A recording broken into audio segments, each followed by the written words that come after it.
Bem, então, o tema dessa nossa live, né, nessa palestra, são os desafios e oportunidade das energias renováveis no setor elétrico. Vamos iniciar aqui falando, vou me apresentar, né? Eu sou o professor Vitor, né? Eu sou o professor e coordenador da especialização em fontes renováveis de energia da Universidade Federal de Minas Gerais, né? Sou pesquisador bolsista de produtividade da CNPq, né? Minha formação básica é de mestrado em engenharia elétrica na UFMG e doutorado na UFMG, com parte na Universidade Tecnológica de Dresden, na Alemanha, né? Mais recentemente, eu realizei o pós-doutorado na Universidade Paul Sabatier, na França, né, na cidade de Toulouse. E as minhas principais áreas de atuação são os sistemas de conversão de energia eólica e solar fotovoltaica, né? Então, essas duas fontes renováveis aí que, em plena expansão no Brasil e no mundo, né?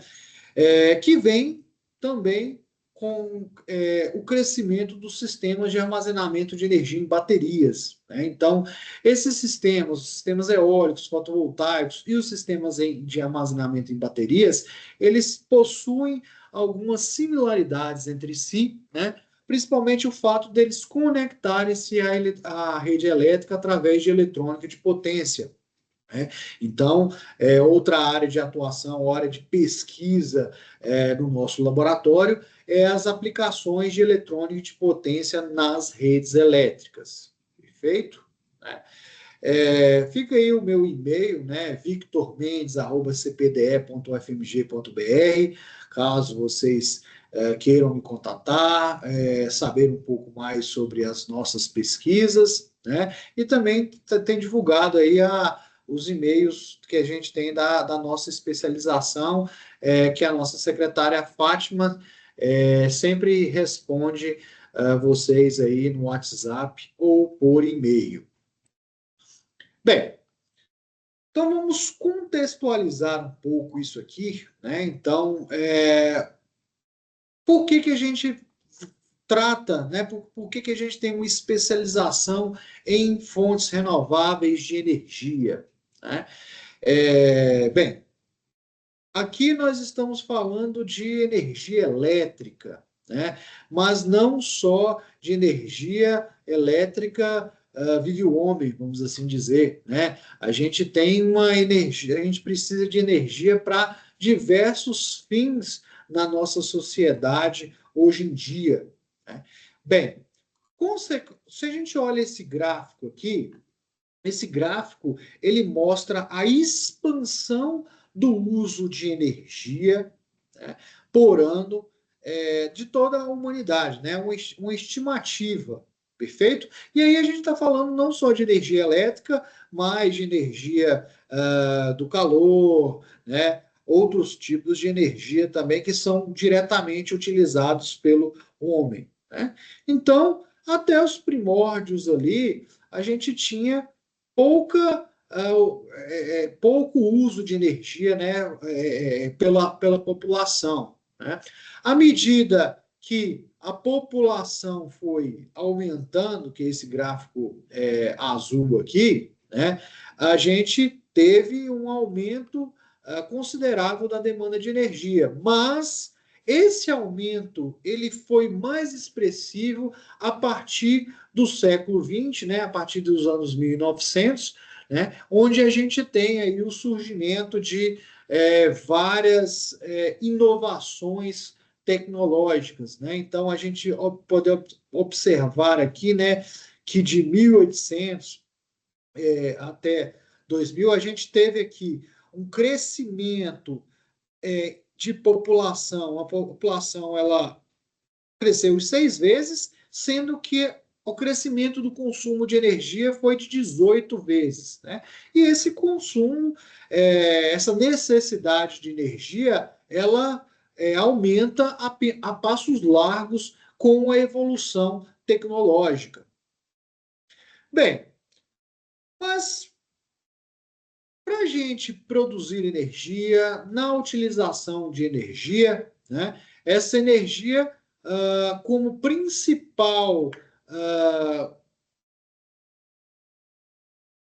função, né? Então, essa energia, principalmente energia elétrica, vai fornecer bem-estar para a população, né? Seja através de um ar-condicionado, uma geladeira, né? Todas essas benefícios que a gente tem através da utilização da energia elétrica, né? Mas produzir e utilizar, né, principalmente a produção dessa energia, ela causa impactos em diversos recursos naturais, né? Seja de água doce, seja na fertilidade de solo, a gente tem aumento das poluições, né? Dependendo do insumo utilizado, a gente tem essa escassez de insumo, afetando a biodiversidade, afetando, provocando, no final das contas, alterações climáticas. Então, o uso e produção de energia tem impactos consideráveis em termos de ambiente. Um dos principais efeitos que nós conhecemos é a questão do chamado efeito estufa, né? Que é algo natural, né? Do planeta, mas que vem se potencializando, né? E, consequentemente, a gente tem o aumento da temperatura terrestre, né? Então, assim, estudos eles demonstram que sempre houve uma variação na quantidade de dióxido de carbono na atmosfera, né? Então, nos últimos 100, 200 mil anos, nós tivemos alterações, né? Estudos mostram que houveram épocas em que nós tínhamos mais dióxido de carbono na atmosfera, outros em que a gente tinha menos dióxido de carbono, né? Mas a grande parte dos estudos eles apontam que a partir ali do século XX, né, principalmente meados ali do século XX, a gente teve um aumento muito maior do que o registrado em centenas de milhares de anos, né? Então, o crescimento desse dióxido de carbono tem causado principalmente o aumento da temperatura, né? Então, aqui nós temos um gráfico mostrando a temperatura média no mundo, né? Dos anos 1000 até os anos 2000, né? Então, a gente pode ver que sempre houve variações ali, mas que ultimamente nós temos um aumento desta temperatura, né? Sendo que projeções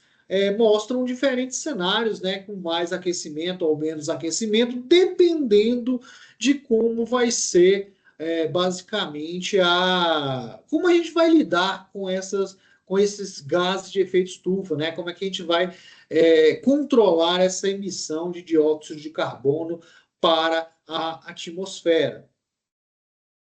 Bem, as consequências desse aumento de temperatura a gente já sabe, né? Então, alterações climáticas que têm provocado inundações, secas em algumas partes do mundo, resfriamento, na verdade, em outras partes do mundo, derretimento das calotas polares, aumento dos oceanos, fenômenos climáticos cada vez mais intensos, no final das contas. Tudo isso é um efeito demonstrado que é parte dos efeitos do aquecimento global. Perfeito? Bem, então aqui a gente está falando um pouco sobre essa questão ambiental. Isso não é a minha especialidade, né? A gente sabe que isso é importante, né? Mas a gente olha também não só do ponto de vista ambiental, mas de um ponto de vista como um todo, né? O que quando a gente olha na questão da emissão de CO2, né? a conta é a seguinte, né? Quanto mais pessoas nós temos, mais necessidade de serviços. Quanto mais serviços nós temos, maior a necessidade de energia. Quanto maior a necessidade de energia, maior acaba sendo a emissão de CO2 se a gente usar fontes poluentes, né, como os combustíveis fósseis. Nessa conta, a gente tem 4 fatores aqui. Controle de população não vai acontecer. Né? Então, isso é muito difícil, isso é muito complexo. Né? Envolve questões culturais, sociais, políticas e econômicas.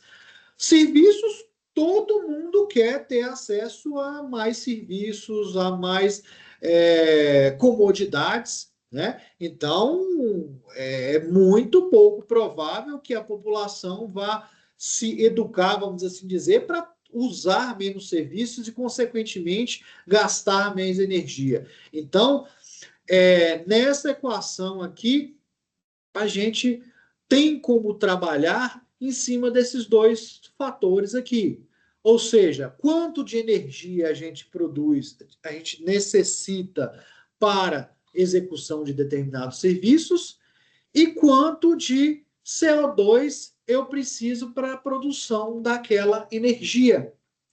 Então, isso está sobre o nosso domínio, porque nós temos avanços tecnológicos que vão permitir, por exemplo, o controle e captura de emissões, mudanças no padrão de consumo, né? Não que a gente vai deixar de usar o serviço, mas a gente vai ter lá um ar-condicionado que ele é mais eficiente, né? Então, a eficiência de processos é uma forma de trabalhar com isso aí, né? As energias renováveis, que é onde a gente vai olhar com uma lupa maior, ele vai basicamente nessa última equação aqui, produzir mais energia com a menor emissão de gases do efeito estufa, principalmente o CO2. Então, nesse âmbito aí de produção de energia, né, não só energia elétrica, mas energia como um todo, nós temos as fontes não renováveis de energia, né? São ditas aquelas fontes que em um ciclo de vida humana ela não vai se renovar, como, por exemplo, os combustíveis fósseis, aqueles derivados do petróleo, por exemplo, né? Então, isso foi produzido há milhões de anos atrás, né? E se essas reservas se esgotarem, acabou, ela é não renovável, né? Os elementos radioativos também são não renováveis, a gente não consegue produzir novamente, isso é natural, esse processo dos elementos radioativos. E a gente tem as fontes renováveis, né? A energia solar, ela é abundante enquanto o Sol estiver aí, né? E ele vai estar ainda por milhões de anos, independente do que aconteça aqui na Terra, né? Então, ele é um recurso renovável. Né? Os recursos hídricos, o vento, a biomassa, as ondas, geotérmica, marés. Mais para frente a gente vai falar cada uma dessas fontes renováveis aqui, né? Mas o grande ponto das energias renováveis é que elas podem se renovar dentro de um relativo curto período de tempo, né? E principalmente elas têm um baixo emissão de poluentes, né, de gases de CO2, ela tende a ter ela tende a ser menos impactante ao meio ambiente do que os recursos não renováveis. Bem, felizmente a gente tem passado pelo mundo, nós temos tido uma expansão muito grande da utilização dos recursos renováveis em relação aos aos não renováveis, principalmente aos combustíveis fósseis, né? Então, a gente vê esse gráfico aqui, que é uma evolução de 2015 até 2024. Em 2015, a gente tinha aqui 23% da energia produzida no mundo vinham de fontes renováveis e atualmente a gente já está na faixa de 32, 33% vindo de energias renováveis, né? Ainda é uma porcentagem pequena, só a gente observa que quase 60% de combustíveis fósseis, mais 9% de nuclear. Então, no mundo, a gente ainda tem aí 70% basicamente em energias renováveis, não renováveis, né? Mas a gente consegue ver claramente que essas fontes não renováveis elas tiveram pequeno crescimento, enquanto as energias renováveis elas cresceram mais acentuadamente, né? Principalmente a eólica e a solar, né? Que a gente pode ver aqui em 2015 é uma percentagem muito baixa e o crescimento aqui ao longo dos anos. Isso é um cenário global, né? Então, que a gente tem 60% basicamente de energia produzida a partir de combustíveis fósseis, né? E aqui a gente está falando de eletricidade, energia elétrica, né? Se a gente for contabilizar energia, por exemplo, utilizada em veículos, isso aí ainda aumenta mais ainda, né? Mas felizmente no Brasil o nosso cenário é mais favorável, né? Quando a gente olha em termos de utilização de fontes renováveis de energia, o Brasil tem um destaque em quase todas essas fontes, né? Então, em termos de capacidade total, ela é o terceiro lugar, né? Perdendo apenas para a China e Estados Unidos. Nós temos solar, a gente tem bastante solar, mas ainda não figura entre os principais países, mas com um potencial muito grande. Em termos de eólica, nós já somos o quinto país, hidroelétrica, o segundo país, e em biocombustíveis também o segundo país, né? Bem, então o nosso país ele tem uma grande emprego de energias renováveis, né? E é isso que a gente vai olhar um pouco aqui ao longo da nossa apresentação, né? A gente olhar esse cenário e a gente refletir um pouco sobre esses desafios e as oportunidades que a utilização das energias renováveis elas nos pleiteiam, né? Elas nos possibilitam, né? Então, vamos refletir um pouco. Além de utilização de energias renováveis, né, a gente tem que olhar muito para aquele terceiro item da nossa equação, que é o tanto de energia que a gente usa para um determinado serviço. É o que a gente chama de eficiência energética. Eficiência energética é quanto de energia ela vai se tornar, no final das contas, em trabalho útil. Luz, calor, frio, movimento, transporte, processo. Então, de toda energia que a gente produz, seja de fontes renováveis ou seja de fontes não renováveis, 80% é desperdiçado, né? Seja desperdiçado no transporte, seja desperdiçado porque os nossos equipamentos eles podem ter baixa eficiência, né? Então há uma série de aspectos que fazem com que 80% de toda energia produzida, né? Na verdade, não de toda energia produzida, mas da fonte primária, né?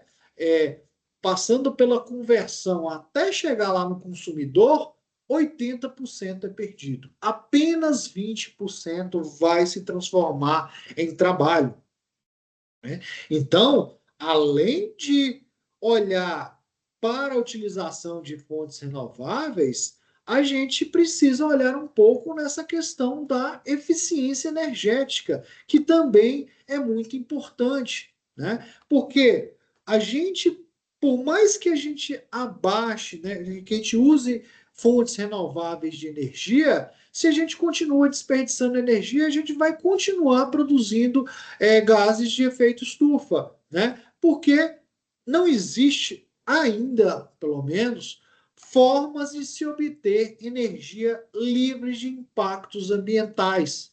Né? Então, quando a gente olha um gráfico como esse aqui, que demonstra o chamada quantas toneladas de CO2 é emitida para a produção de energia elétrica, por quilowatt de energia elétrica produzido, né? A gente pode ver aqui as diferentes fontes. Claramente, as fontes mais poluentes, né, que mais emitem CO2, são aquelas baseadas em fontes não renováveis. Lignito, que é um tipo de carvão mineral, né, o próprio carvão mais genérico, óleo, né, petróleo, né, gás natural. A gente pode ver que de longe essas aqui são as que mais produzem CO2. Então, vamos lá para a utilização de fontes renováveis. Tá? Só que as fontes renováveis, elas não são isentas de produzir gases de CO2. Se a gente olha aqui, ó, por exemplo, os sistemas solares fotovoltaicos é muito menos do que um gás natural, mas ele é bem mais do que uma biomassa, bem mais do que uma hidroelétrica, bem mais do que uma energia eólica. Mas aí vocês podem me perguntar, pô, mas como é que uma energia solar fotovoltaica vai emitir CO2? Se eu estou simplesmente é, captando o sol lá através dos meus painéis, né? O fato é que este gráfico, e a maioria dos gráficos que a gente olha para a questão do impacto ambiental, a gente olha o ciclo de vida completo de um sistema, ou seja, desde a sua concepção, né, até o seu descarte. Então, os painéis fotovoltaicos, eles precisam de serem produzidos, né? Eles precisam depois de serem descartados. Então, nesse processo aí, acaba que os painéis fotovoltaicos, eles têm mais emissões de CO2 do que outros tipos de energias renováveis, né? É claro que isso vai variar de tecnologia a ser utilizada, vai variar de diversas maneiras, né? Mas a gente tem aqui ainda gases de CO2 emitidos a partir da concepção, utilização, ou seja, do descarte desses sistemas, né? Entre essas fontes renováveis, a gente vê que aparece a nuclear. Na verdade, a nuclear é uma das fontes menos poluentes em termos de CO2, mas a gente sabe que há outras formas de poluição, né? A poluição radioativa é muito mais grave se eu tiver algum tipo de vazamento, né? Então, claramente a gente vê que não existe ainda formas de se obter energia livre de impactos. A gente caminha a passos largos para melhorar isso aí, né? Então, na produção do painel fotovoltaico, de alguma forma, ter processos tecnológicos que vão reduzir essa emissão de CO2. Isso passa por novas rotas tecnológicas, novas rotas tecnológicas e novas tecnologias são necessárias. Bem, exemplo. Quando a gente está falando de uso de energia, né, e não só energia elétrica, como eu disse, a gente tem grande parte da energia que é utilizada pela sociedade atual, ela é para transporte. Né? Então, quando eu pego lá um veículo a combustão, um carro a diesel, por exemplo, lá eu tenho 100% de energia disponível lá no petróleo, né? No processo de refino, eu já perco uma parte dessa energia. Depois, os motores a combustão, eles não são tão eficientes, né? De fato, dos 100% que eu tenho lá no petróleo, apenas 15% se transforma em trabalho, ou seja, se transforma em movimentação do veículo em si. Quando a gente olha em um carro elétrico, a coisa já muda de figura. Por mais que eu use o mesmo petróleo para produzir energia elétrica para alimentar esse veículo, né? Então, acontece que, mesmo utilizando a mesma fonte de combustível, né, os veículos elétricos eles são muito mais eficientes, né? Então, acaba de que 100% da energia útil, 40% se transforma em movimento, né? Então, observe que é o mesmo serviço, é o serviço de transporte, é a mesma fonte, né, que é o petróleo, e temos diferenças absurdas em termos de eficiência desses processos. Então, só o fato de trocar a tecnologia em si, a gente já tem um ganho imenso. É óbvio que, além de trocar a tecnologia aqui, a gente vai trabalhar também em não utilizar petróleo, usar outras fontes renováveis para produzir energia elétrica e fazer com que a utilização dos veículos ela seja menos impactante para o meio ambiente, né? Então, observe que isso aqui é apenas uma questão de tecnologia. Outro ponto, outro exemplo que a gente tem é a chamada cogeração, né? O que é cogeração? É, ao mesmo tempo, produzir eletricidade e calor. Então, eu tenho uma usina termoelétrica a gás natural, que é um combustível fóssil, poluente. Se eu pego esse gás natural e só uso para produzir energia elétrica, eu tenho uma eficiência. Mas se eu uso o rejeito, na verdade, dessa geração de energia, é calor. Então, se de alguma forma eu capto esse calor e vou utilizar, por exemplo, em processos industriais, eu tenho a chamada cogeração. E aí eu vou estar aumentando a eficiência do processo, né? Então, aquele mesmo calor que talvez eu tivesse que usar a eletricidade para produzir, eu já não vou precisar mais. Ela já vai sair do processo com um rejeito, mas que vai ser absorvido no final das contas, né? Então, mais uma vez, é uma questão tecnológica, uma fonte que a priori é poluente, se a gente usa ela de forma mais inteligente, né, aproveitando mais energia, a gente vai ter menores impactos para o meio ambiente. Hidrogênio e células combustíveis, né? Outro assunto em moda, é um assunto que vem surgindo muito, né? Aqui no Brasil se fala muito disso aí, né? Então, a gente está falando dos veículos elétricos que usam baterias, mas o futuro é a gente ter um veículo elétrico a hidrogênio, na verdade, né? E que utilizando células combustíveis, que basicamente o rejeito daquilo ali vai ser água, né? Então é um processo muito menos poluente. Hoje em dia, o desafio está muito na forma de produzir o hidrogênio de forma eficiente para armazená-lo, né? E poder utilizar, né? Hoje em dia, esse é um dos grandes desafios tecnológicos, a gente poder usar o hidrogênio, né? E uma questão de custo também. As células combustíveis, elas ainda são caras, então tudo passa por desenvolver tecnologias para barateamento, né? Então, nessa figura aqui, por exemplo, a gente pode ver os painéis fotovoltaicos.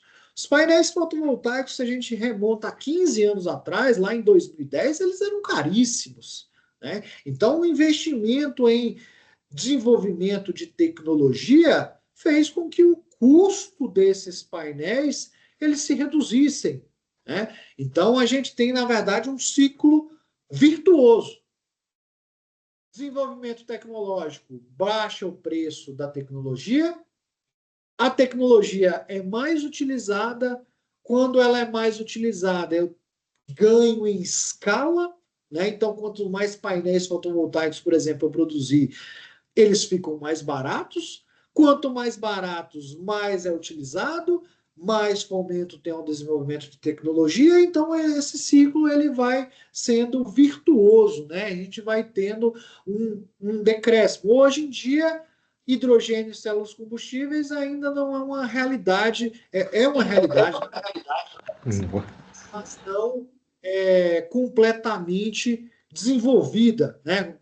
Não completamente, desculpa, não é completamente desenvolvida, ela ainda é cara no final das contas, né? Mas, assim como 15 anos atrás a gente chegou hoje em painéis fotovoltaicos baratos, a gente pode ter aí, no futuro próximo, o hidrogênio, as células combustíveis, como uma alternativa viável economicamente. Bem, falado um pouco sobre essa parte aí, né, a parte ambiental, eu acho que isso aí é algo que é um apelo muito grande para a utilização das fontes renováveis, perfeito?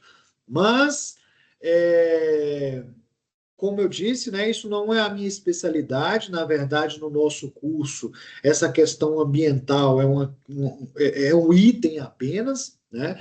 Porque nosso objetivo principal é olhar do ponto de vista de geração de energia elétrica, né? Então, a geração de energia elétrica, as suas tecnologias é que são o foco da nossa especialização.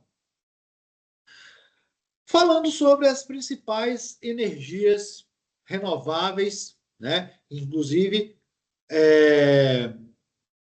a gente tem aqui sistemas solares fotovoltaicos, né? Então, a gente tem painéis que vão converter diretamente a luz solar em energia elétrica. Então, é um sistema bem polivalente, porque eu posso ter tanto uma aplicação residencial ali de pequeno porte, como uma grande usina fotovoltaica. O que difere basicamente uma da outra é o número de painéis. Quanto mais painéis fotovoltaicos, mais energia eu vou ter. Então, eu posso ter um sistema pequenininho, assim como eu posso ter um sistema bem grande, como a gente já tem amplamente aqui no nosso Brasil, né? Tanto em termos de geração residencial, como geração que a gente chama de centralizada através de grandes usinas fotovoltaicas, né? Então, a energia fotovoltaica realmente é uma das que se despontam como mais interessantes, mais economicamente viáveis e uma das que mais cresce no Brasil e no mundo. Ainda em termos solares, né? O recurso solar, além dos sistemas fotovoltaicos, a gente tem a energia solar térmica ou o sistema heliotérmico, né? O sistema heliotérmico existe diversas tecnologias, cujo objetivo é basicamente captar calor a partir do Sol, né? Então, da mesma forma, a gente pode ter um sisteminha pequeno ali de aquecimento de água residencial, ou a gente pode ter uma grande usina que vai captar esse calor e utilizá-la em uma termoelétrica, né? A fonte é a mesma, o Sol, né? Só que essa tecnologia ela é bem diferente dos sistemas fotovoltaicos. É uma tecnologia que vai depender de espelhos, ela vai depender aqui da questão térmica. né? Mas aí entra também aquela questão que eu havia falado para vocês, né? Então, a utilização não só para produção de energia elétrica, mas também para produção de calor, né? Então, quando a gente compara em termos de custo, em termos de viabilidade, a solar fotovoltaica ela ganha disparado em relação à heliotérmica, mas a heliotérmica tem essa capacidade, por exemplo, de ser utilizada para produção de calor, né? Outra vantagem da heliotérmica em relação à fotovoltaica, né? A fotovoltaica, se eu tenho sol, eu produzo energia. À noite eu não vou produzir energia. Então, se eu quero ter essa energia disponível também à noite, eu teria que ter ali um sistema de baterias, né, para armazenar essa energia, né? Logicamente, estou falando num sistema isolado da rede, né?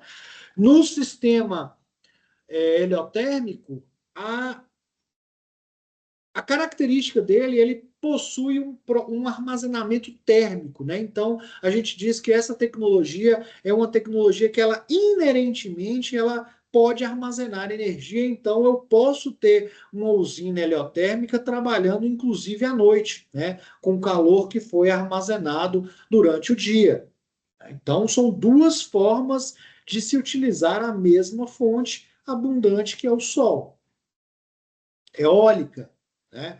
Energia dos ventos. O vento, na verdade, nada mais é do que a conversão da energia solar, né? O aquecimento das massas de ar que vão provocar deslocamentos aí. Da mesma maneira que na fotovoltaica, a gente pode ter sistemas eólicos de pequeno porte, né? Então, pequenas turbinas que podem ser instaladas no topo de um prédio, em uma fazenda, em um barco, que é muito utilizado isso, ou até as grandes usinas eólicas, né? Sejam elas as usinas que estão em terra, chamadas de usinas onshore, ou as usinas no mar, que são as usinas offshore, que a gente começa a falar muito sobre as usinas offshore aqui no Brasil e desenvolver projetos nessa direção, né? De fato, a energia eólica, a grande parcela dela é de grandes usinas. Os sistemas de pequeno porte existem, mas eles não são tão desenvolvidos como na fotovoltaica. Por quê? Fotovoltaica, basicamente, eu tenho um painel que eu coloco ali em cima da minha residência, não precisa de manutenção, não faz barulho, é muito tranquilo, né?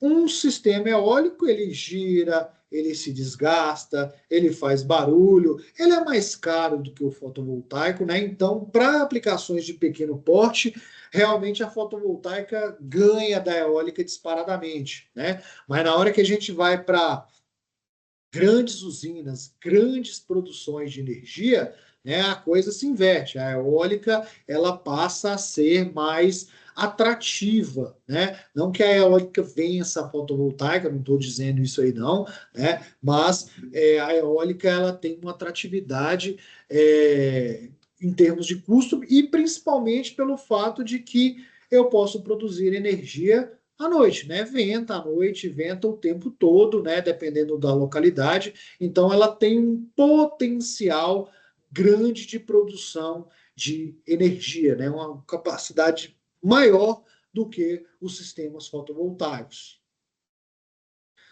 Biomassa, né? A biomassa é uma energia renovável. E o que vem a ser a biomassa, né? No pé da letra, é qualquer matéria orgânica não fóssil de origem animal ou vegetal. Então, a gente pode estar falando aqui bagaço de cana, madeira, aqui resto de coco, ah, lixo, lixo residencial, né? Rejeitos, né? Não estou falando de plástico, estamos falando aí de casca de fruta, tudo aquilo que a gente acaba não comendo ali, desperdiçando, isso aqui é a biomassa, né? E a biomassa, ela pode ser utilizada diretamente ou indiretamente como combustível em termoelétricas, né? Diretamente é o quê? É o queimar, né? Então eu pego lá, por exemplo, a madeira e vou queimar para produzir calor em uma termoelétrica e assim produzir energia elétrica. Ou eu posso pegar, por exemplo, um biodigestor, produzir gás metano a partir daquele biodigestor e, por sua vez, aquele gás ser queimado na termoelétrica, né? Então, há várias formas de se utilizar a biomassa e a biomassa ela pode ser de diversas fontes no final das contas, né? Então, o lixo ela é um grande é, tem grande potencial e às vezes não é tão utilizado como se deveria, né? Então a gente pode pensar, queimar madeira eu estou produzindo gás de CO2, é verdade, mas quando está crescendo as árvores, ela está capturando de volta esse CO2. Então o ciclo fechado faz com que esse tipo de estrutura tenha um baixo impacto do ponto de vista do CO2.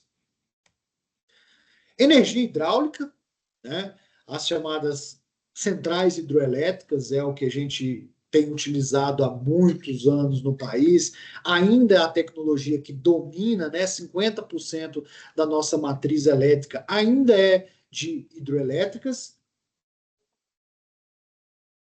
Só que ao invés de construir grandes centrais hidroelétricas que inundam regiões vastas de terra, pro, pro, produzem impactos ambientais consideráveis, né? Hoje em dia se investe mais nas chamadas pequenas centrais hidroelétricas. As pequenas centrais hidroelétricas ou eu não tenho, ou elas são a fio d'água, ou seja, eu não tenho um reservatório, ou aquele reservatório é muito pequeno, né? Então, os impactos que uma pequena central hidroelétrica ela produz no ambiente em relação a uma grande hidrelétrica são bem menores. Existe impacto? Existe. Qualquer fonte produz impacto. Cada uma tem as suas características. Energia dos oceanos, né, é outra fonte que nós temos renovável e de infinita de energia no final das contas, né? Em termos de energia dos oceanos, nós podemos estar falando da energia das marés, quando há variação do nível da água, a gente pode ter a utilização dessa diferença, né? Então, nessa foto aqui, por exemplo, é uma barragem, né? De maneira que quando a maré sobe de um lado, essa água é represada, aí a maré abaixa, essa água do lado de cá abaixa, e a gente pode, dentro dessa estrutura aqui, podem ter turbinas para fazer a geração de energia. É uma das formas, através das marés, né? As ondas é outro tipo de energia, né? Então a gente pode captar a energia das ondas, que nada mais é do que a conversão de uma energia eólica, né? E aqui essa foto aqui é um sistema de chamado Pelames, é um sistema hidráulico. E existem outras fontes, outras tecnologias para captação de ondas, de energia de ondas e de marés, né? Há um grande potencial na energia dos oceanos, tá? Mas ainda muito pouco explorado, né? Comercialmente a gente tem pelo mundo, poucas iniciativas, né? No Brasil, a gente tem uma ou duas iniciativas nessa direção aqui, né? Então, eles ainda são pouco explorados, no futuro podem ser mais explorados, né? Pelo fato de que isso aqui, por exemplo, que isso não está comercialmente disponível, né? Então não é largamente implantado, é algo que a gente só menciona, mas a gente não estuda no nosso curso. Assim como a energia geotérmica, né? A energia geotérmica há um potencial, né? Então, uma usina hidroelétrica, não, uma usina termoelétrica. Uma usina termoelétrica é toda aquela que vai converter calor em energia elétrica. Então, eu vou ter esse calor de diversas fontes, do sol, da queima de biomassa ou energia geotérmica, né? A própria Terra, ela tem calor que ela pode ser usado aí para a produção de energia elétrica, né? Isso aqui é bastante comum, por exemplo, na Islândia, né? Um país com grande atividade vulcânica, né? E como o potencial do Brasil é muito baixo em relação à geotérmica aqui, também é algo que a gente não explora, não, mas é um tipo de fonte que é utilizada em determinados países. Bem, falando sobre a, as principais fontes, né, renováveis que mais são utilizadas no mundo, né, começando pela eólica, a gente pode ver aqui a evolução nos últimos 25 anos da utilização da eólica, né? Então, a gente partiu lá dos começos dos anos 2000 para praticamente nenhuma utilização dessa fonte, para termos aqui hoje quase mais de 100, mais de 1.000 gigawatts de potência instalada no mundo, né? Esse gráfico aqui, o verdinho, é a energia, são as usinas onshore, as usinas em terra, e o azulzinho aqui é as usinas no mar. Então a gente pode ver que está havendo também a expansão dessas usinas no mar. Olhando para o Brasil, até os anos 2010 ali, a gente praticamente não tinha nada de eólica e nos últimos 15 anos o boom foi gigante, né? Hoje a gente já ultrapassa a marca de 30 gigawatts de potência instalada em sistemas eólicos, né? Uma das grandes fontes que a gente tem aqui no nosso país é a energia eólica, através de grandes usinas. No caso, 100% nossas ainda são de usinas onshore, sendo que a gente tem alguns projetos de offshore. Passando para falar da fotovoltaica, né? A fotovoltaica, a expansão dela foi até mais abrupta do que a eólica, né? Então, se a gente olhar aqui até 2010, o custo era muito alto, a gente praticamente não tinha nada de fotovoltaica, né? A partir de 2010, a gente vê um crescimento aqui no mundo bastante acentuado, né?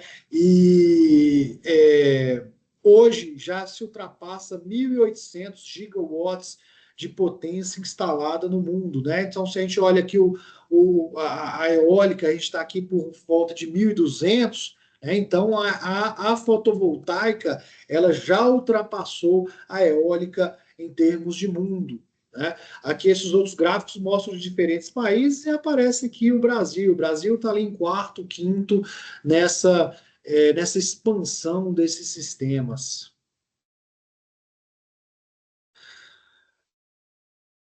Olhando mais especificamente para o Brasil, né?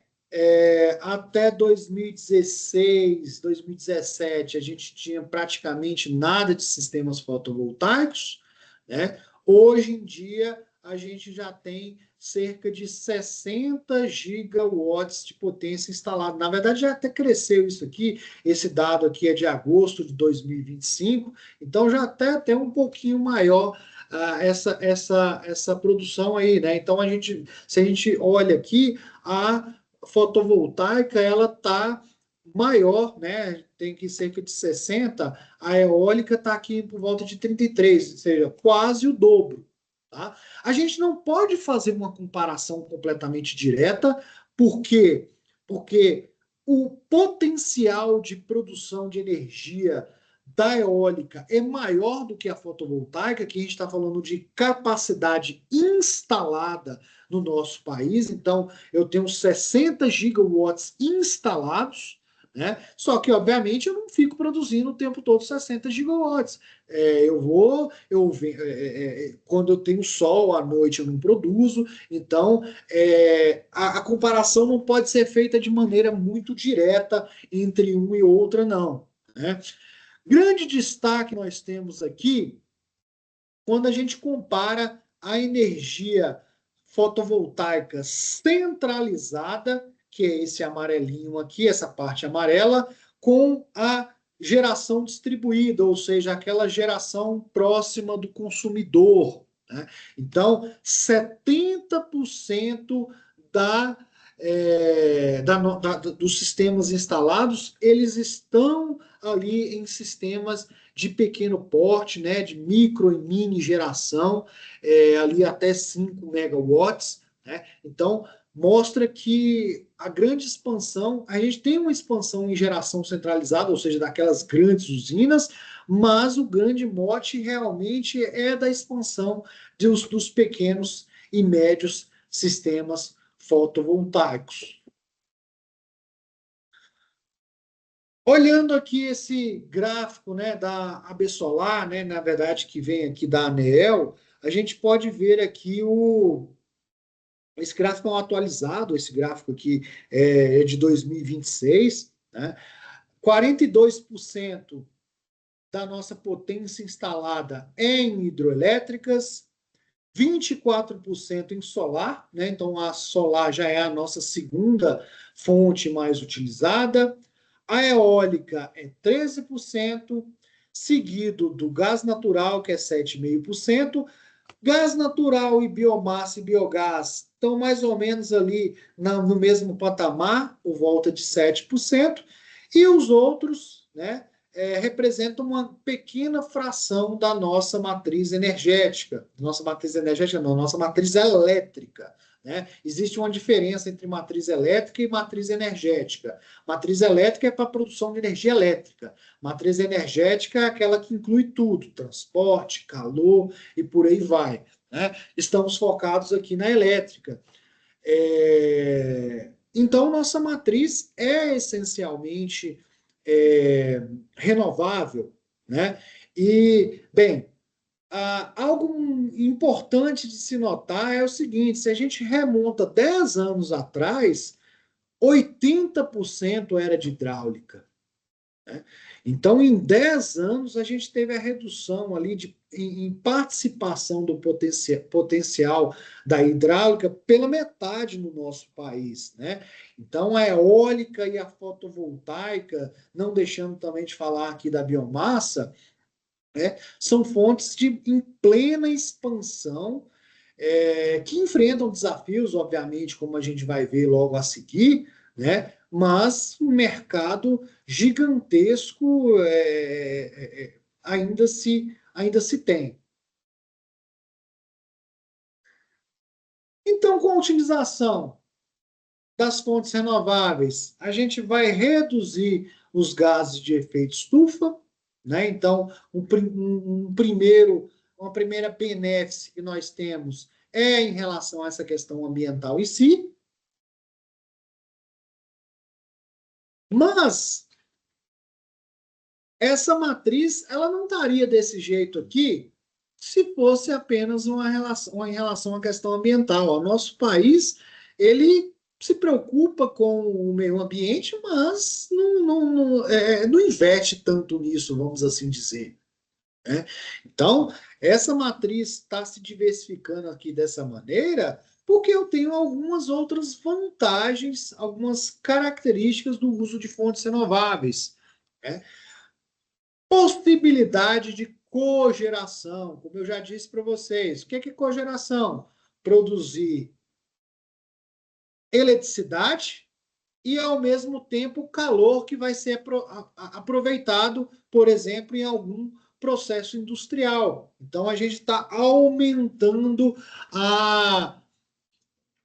nós estamos aumentando a eficiência desse sistema. Né? E aí, por que a utilização ali, por exemplo, de uma geração distribuída, uma geração próxima ao consumidor, é extremamente interessante? Eu estou lá, uma indústria, eu tenho alguns processos que precisam de calor e preciso de outros processos que precisam de eletricidade. Se eu estou ali produzindo as duas, eu tenho essa maior eficiência. Modularidade. As unidades podem ser combinadas, gerando um sistema de maior potência, né? Então, painel fotovoltaico. Se eu tenho um painel ou 1.000 painéis, basicamente eu estou multiplicando por 1.000 a potência. A mesma coisa as turbinas eólicas. Quanto mais turbinas eu tenho ali, melhor, maior, né, a energia, maior a potência instalada.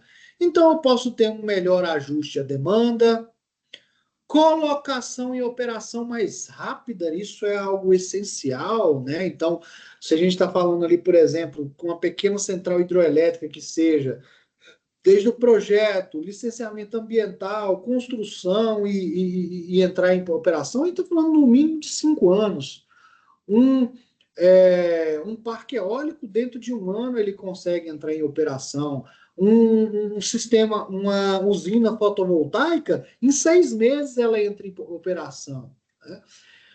Temos também uma maior confiabilidade para o fornecimento de energia, porque imagina o seguinte: em um parque eólico com dezenas de aerogeradores, se um desse aqui falha, isso não tem tanto efeito sobre o sistema como um todo, né? Diferentemente de uma hidroelétrica que eu tenho ali 3, 4 turbinas, se uma falha, eu tenho um problema bem grande, né? Então essa modularidade ela ajuda também nessa questão da confiabilidade no sistema.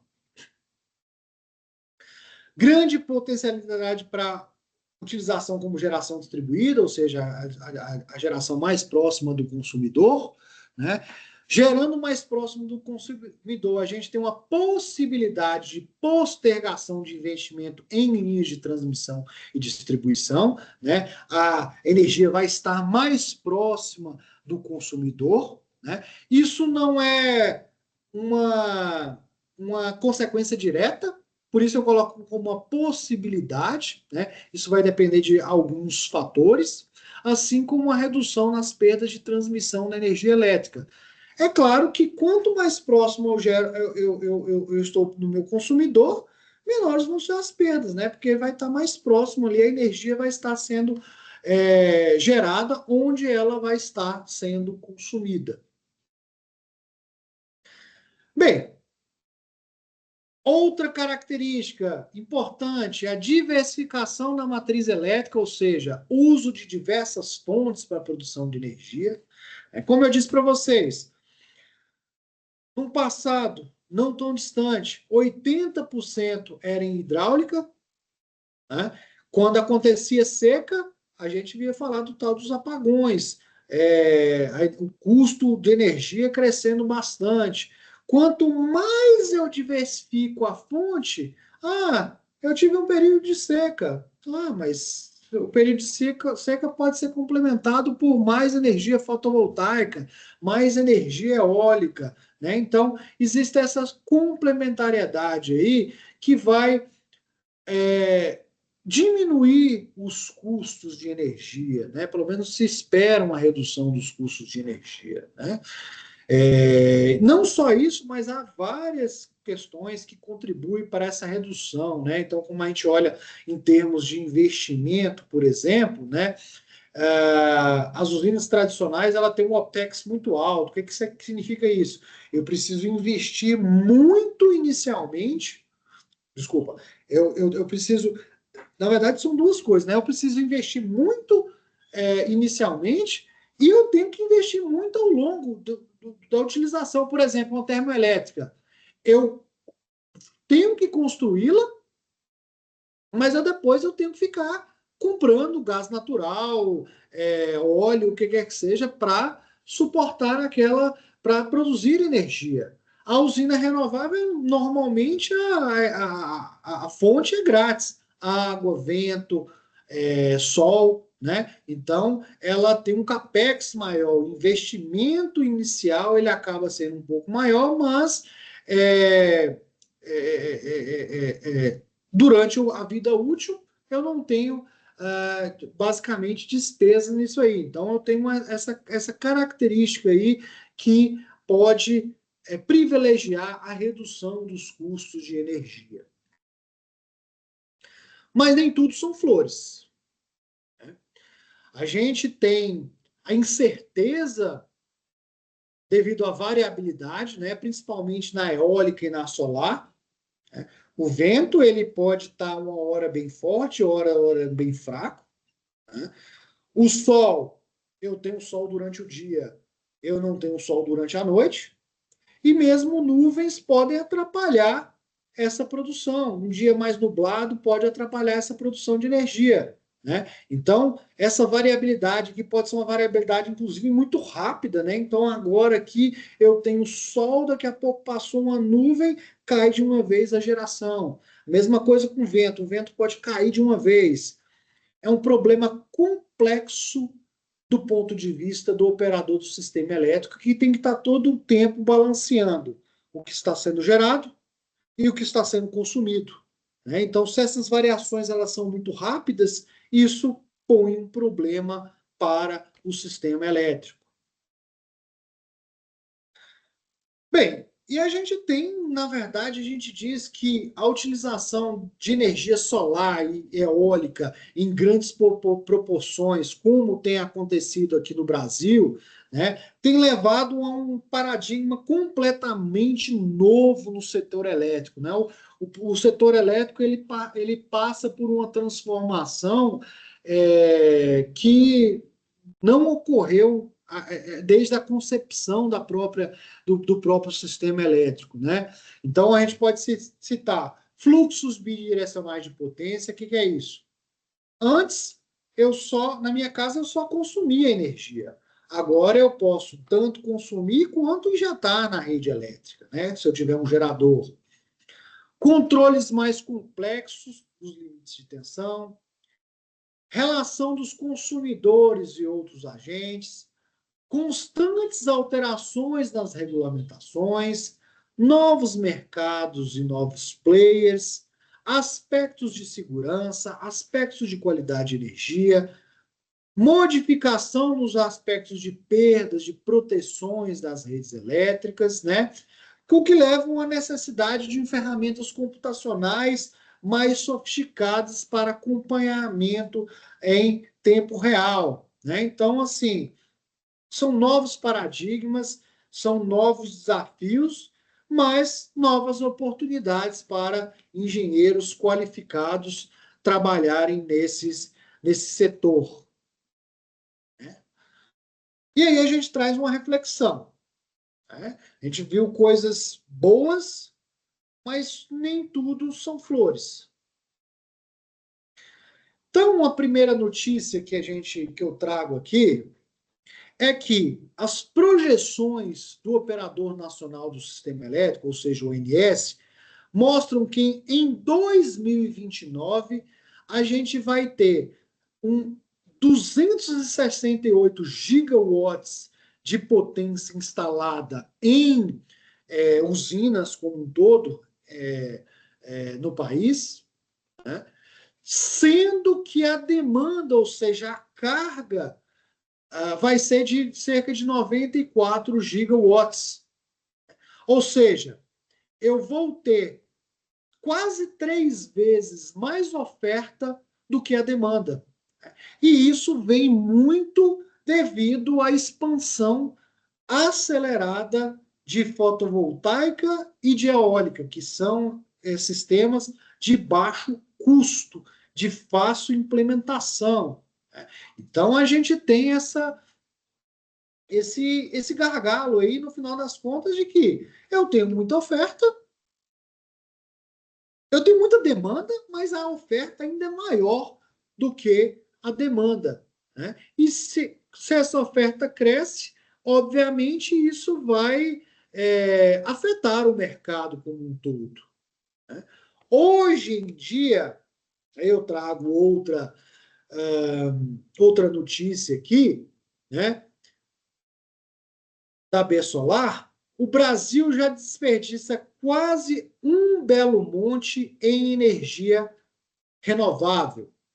O Brasil deixou de usar cerca de 20% de toda a energia solar eólica disponível no mês de 2000, no ano de 2025. O que é isso? Eu tenho mais oferta do que demanda, né? Então não tem jeito, eu tenho que tenho que ter casamento.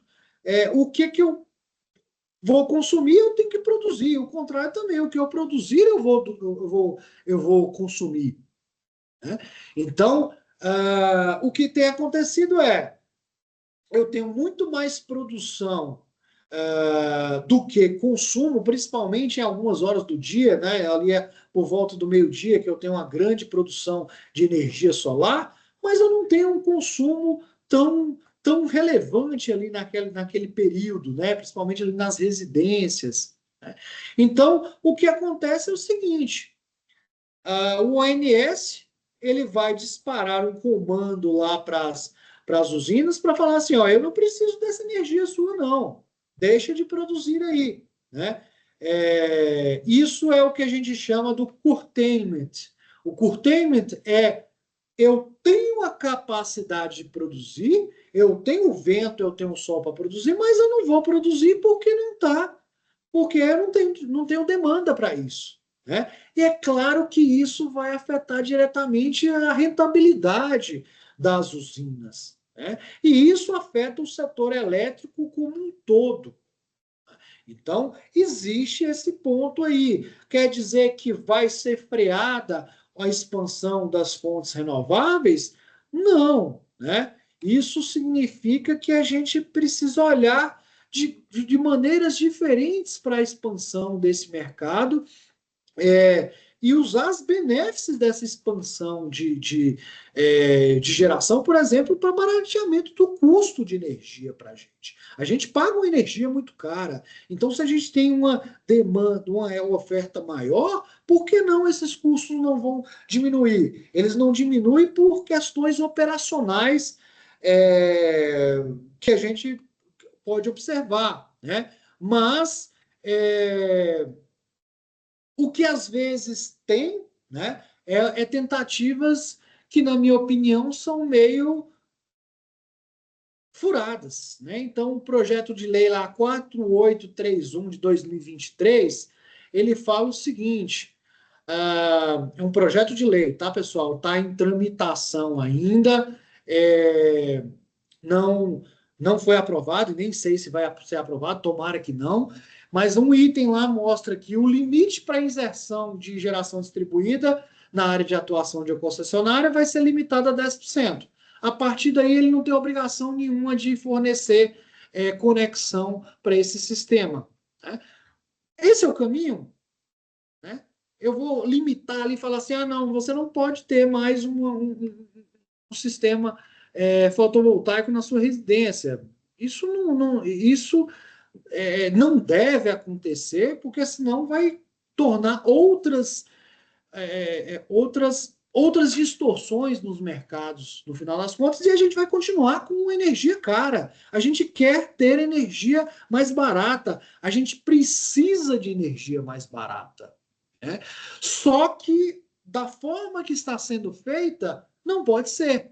A gente precisa de outras soluções tecnológicas, né? Então, um dos grandes problemas que a gente tem hoje em dia no Brasil, né, para essa perda dessa Belo Monte, como está falado ali, né, é a questão da variabilidade da eólica, da solar, né? Então, uma forma de reduzir esse problema é através de armazenamento de energia, né?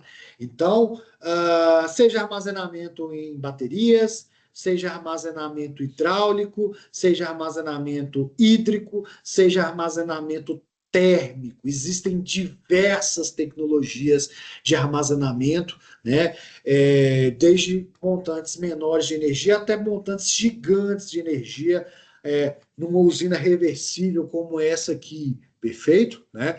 Então, o país ele tem investido também nesse tipo de tecnologia, principalmente aqui das baterias, né? Então, tem-se um leilão, já teve-se um leilão para implantação de baterias em grande escala, para ajudar o sistema elétrico, né, e diminuir esses problemas aí do curtailment, né? Porque apesar da gente ter mais demanda, mais oferta do que demanda, a gente continua acionando as termoelétricas. Por que a gente continua acionando as termoelétricas? Porque de noite eu não tenho sol. Então eu tenho que queimar combustível, eu tenho que queimar gás natural para produzir aquilo ali. Mas se eu tenho uma forma de armazenar essa energia durante o dia, eu posso evitar o acionamento dessas termoelétricas de noite, né? Então, existem soluções, elas já são realidade, elas precisam ser desenvolvidas no final das contas, né? Outras soluções, resposta da demanda, né, uma forma da gente fomentar, né, uma indústria tá ali, incentivar o consumo industrial com baixa custo de energia, não faz sentido nenhum, gente, a gente deixar de produzir energia ao invés da gente, seja que seja, dar de graça essa energia para produzir o consumo industrial, né? Aí fala assim, pô, mas eu vou dar de graça a energia para a indústria. Lógico que quem tem que fazer isso é o governo, né? Na forma que se o consumo industrial aumenta, eu vou aumentar a produção, eu vou aumentar impostos, eu vou aumentar o número de empregos, né? Então, isso é totalmente benéfico. Então, a gente precisa ter essas soluções para reduzir os custos de energia. Investir em linhas de transmissão é mandatório, né? Muitas vezes o problema está que as eólicas estão lá no Nordeste e os grandes centros de cargas estão no Sudeste. Eu preciso de investimento em grandes linhas de transmissão para que isso aí seja espalhado pelo país inteiro, né? Essa energia ela possa fluir pelo país inteiro. Por que não exportação de energia para os países vizinhos, né? Gestão da rede de forma otimizada, né? Então, hoje em dia, a gente vai muito na direção dos conceitos das chamadas smart grids, né? As redes inteligentes de energia, né? Em que a gente vai ter geração, armazenamento e, principalmente, uma inteligência, né? Uma comunicação ali por trás para gerir tudo isso aí, né? Então, as smart grids, as redes inteligentes, são outra possibilidade e que avançamos também a passos largos para conseguir explorar da melhor maneira a utilização de todas essas tecnologias de geração, de armazenamento e podermos consumir a custos mais baixos. Bem, finalmente, não vai me demorar muito mais a minha apresentação em si, aí eu vou abrir para as perguntas posteriormente, né? A gente chega aqui na chamada geração, operação e integração, né? Então, vocês observam que a gente não tem que olhar apenas por gerar é uma parte do problema, mas a gente tem que pensar como operar as redes elétricas e como integrar essas tecnologias de forma harmoniosa, né? Então, um dos grandes objetivos que a gente tem na especialização em fontes renováveis é capacitar e qualificar profissionais no tema energias renováveis e suas vertentes, né? Então, as principais fontes renováveis são abordadas, além dos sistemas de armazenamento de energia, além da questão da produção de hidrogênio, que é algo que vai chegando aí com bastante força, né? O nosso foco é na produção para geração de energia elétrica, abordando aspectos que são tão importantes como a questão econômica, a questão regulatória e o impacto do uso desses sistemas nas redes elétricas, né? Essa parte ambiental a gente olha menos, né? Então o nosso objetivo é muito em relação à geração, operação e integração no sistema elétrico, no setor elétrico, né? Então a gente vê todos os desafios e todas as oportunidades que a gente tem aqui com essa nesse âmbito, né? Então a gente tem um módulo 1, que é um módulo de nivelamento, né? Então, por quê? Eu tenho formações diversas. Eu vou ter um engenheiro que é eletricista, vou ter que é um engenheiro civil, vou ter um engenheiro mecânico, e eu vou ter um engenheiro eletricista que formou o ano passado e outro que formou há 20 anos atrás. Então, esse módulo 1 aqui é um módulo de fundamentos, um módulo de. O nome não é circuitos elétricos, o nome é redes elétricas, qualidade de energia, falar das máquinas, da eletrônica de potência, da termodinâmica que é utilizada aí em alguns sistemas de energias renováveis, né? No módulo 2, o primeiro semestre, o segundo semestre, a gente vai abordar as principais fontes, eólica, fotovoltaica, heliotérmica, biomassa e biocombustíveis, pequenas centrais hidrelétricas, para no terceiro semestre nós abordarmos os aspectos de conexão com a rede, os aspectos de mercado, regulamentação, né, e os tópicos avançados, onde entram ali aquela questão do sistema de armazenamento de energia e o sistema de armazenamento de energia e o hidrogênio. Né? O módulo 4 ele é composto pelos seminários, os seminários são palestras, na verdade, que a gente sempre traz profissionais externos, especialistas em diversos temas, né? Então, por exemplo, um tema que a gente, como eu falei ali, é as redes inteligentes.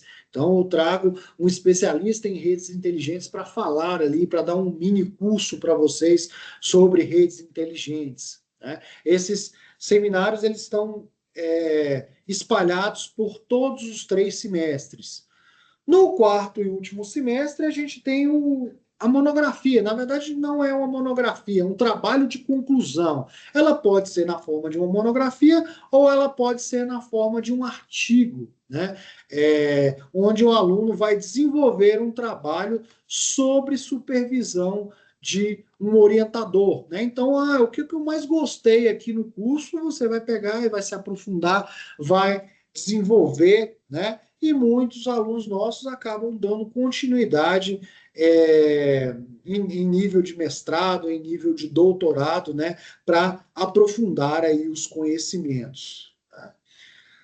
As nossas aulas são síncronas, né? Então, como a minha palestra aqui é mais ou menos o formato que a gente tem das nossas aulas, né? É claro que aqui eu fui, não abri a palavra para vocês, né? Fui mais direto, né? Vou abrir para vocês a palavra posteriormente, né? Mas as aulas são interativas, então o professor interage com os alunos interagem com os professores e entre os alunos também, né? Então, as aulas terças, quartas e quintas são aulas síncronas para ter essa interação que é muito importante, né? Muito melhor do que áreas gravadas.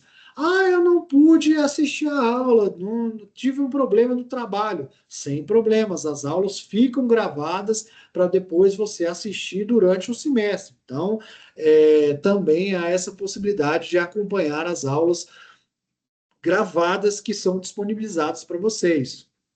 Né? A gente está dividido em semestres, né? São 4 semestres, sendo que o primeiro semestre é de março a julho, e o segundo semestre é de agosto a dezembro, né? Segue o calendário da UFMG, então temos férias escolares e tudo mais, até para não ficar tão pesado. Né? Então, a gente pensa assim, o curso ele tem uma duração mais longa, são 3 semestres de aulas, né? Mas isso é feito para não sobrecarregar vocês, para vocês poderem realmente aproveitar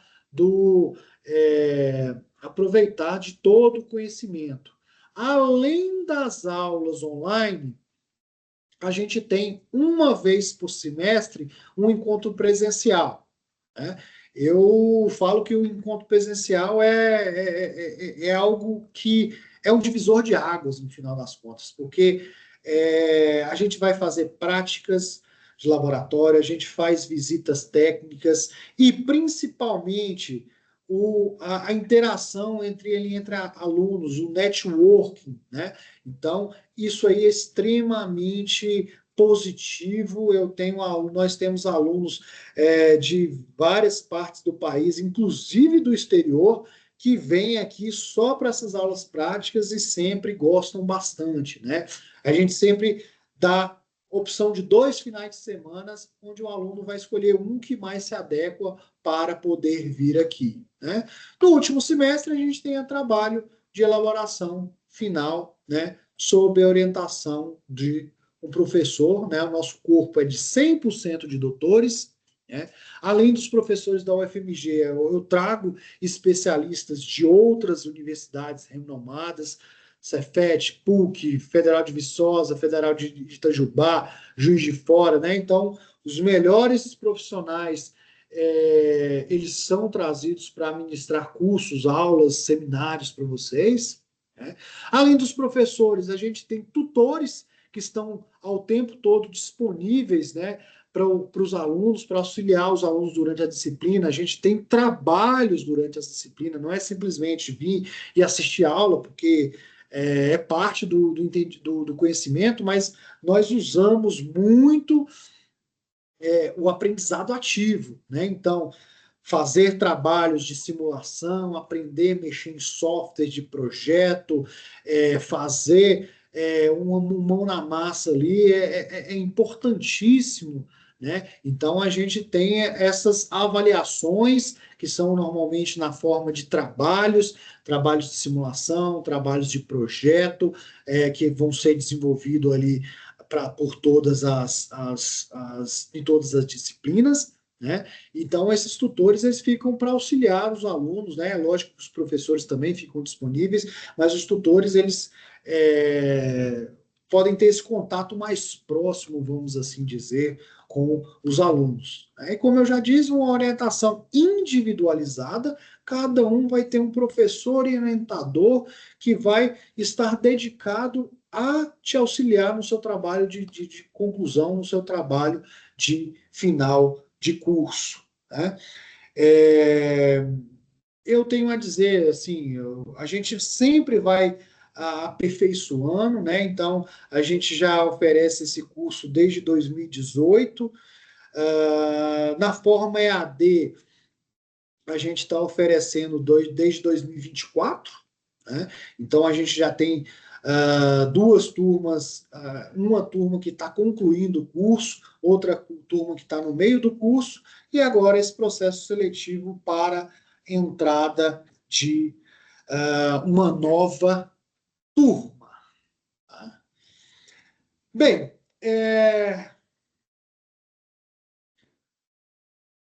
finalmente, pessoal, eu abro a palavra aí para vocês. Eu peço, por favor, aqui no Teams, logo em cima ali, você tem uma mãozinha, né? Então, se vocês puderem usar a mãozinha aí para organizar, caso tenha mais de uma pessoa que queira fazer perguntas, né? As perguntas, elas podem ser as mais variadas possíveis, né? Mais uma vez, vocês podem me perguntar tanto do que eu apresentei aqui sobre o mercado ou mesmo comentar, às vezes não vai ser só um não vai ser uma pergunta, mas você vai apresentar aí uma experiência sua, né? Ou mesmo perguntas que vocês tenham aqui relacionados ao curso em si.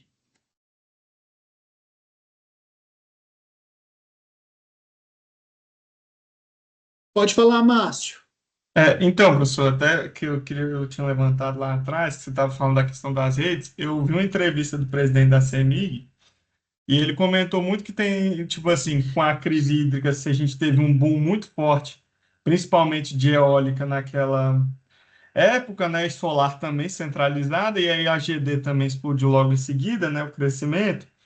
Só que ele falou que, assim, você não pode pensar a geração, e eu achei isso muito interessante a fala dele, sem você ter a expansão da transmissão e o reforço da estrutura existente. Ou seja, você tem que pensar o sistema como um todo, você falou na questão do sistema. do sistema com fluxo bidirecional de potência, né? Tanto agora na GC quanto agora na GD, né? Os fluxos inversos. E eu achei muito interessante isso, porque você falando isso, né? Eu acho que é muito importante a gente. Ele fala que o foco do setor elétrico é melhorar o sistema interligado nacional, né? Melhorar a estrutura do sistema existente, expandir as linhas de transmissão, né? E uma coisa que eu até estava vendo interessante na ANEEL, por exemplo, você ainda tem uma expansão grande, projetos em construção de geração centralizada solar, né? Mas não na casa de 6 gigawatts, né? Mas eólica já caiu bastante, está 1,7 giga, próximo de 2. Então, eu acho interessante que a gente não pode pensar Um só. comentário em relação a isso aí, Márcio, é assim, eu vejo muito pessoal falar assim, lógico, que a gente tem que investir no sistema elétrico, né? Então, em mais rede de transmissão, em forma de escoar isso mais aí, né? Mas não passa apenas por isso, né? A gente tem que ter outras soluções, assim, não adianta só expandir a rede elétrica se eu vou ter ali sol durante o dia e não vou ter sol durante a noite. Então, a gente precisa expandir em em outras vertentes, né? A gente precisa investir em armazenamento de energia, não só em baterias, mas de outros tipos, e a gente precisa fazer com que o sistema seja mais inteligente, né? Não simplesmente a gente tem excesso de geração, eu vou lá e corto. Cara, vamos ali incentivar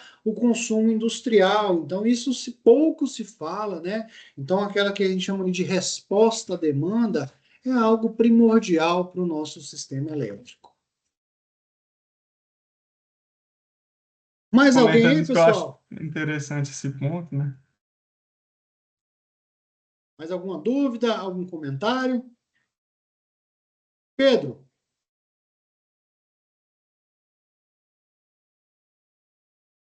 Pedro, Pedro Stefani, pode falar?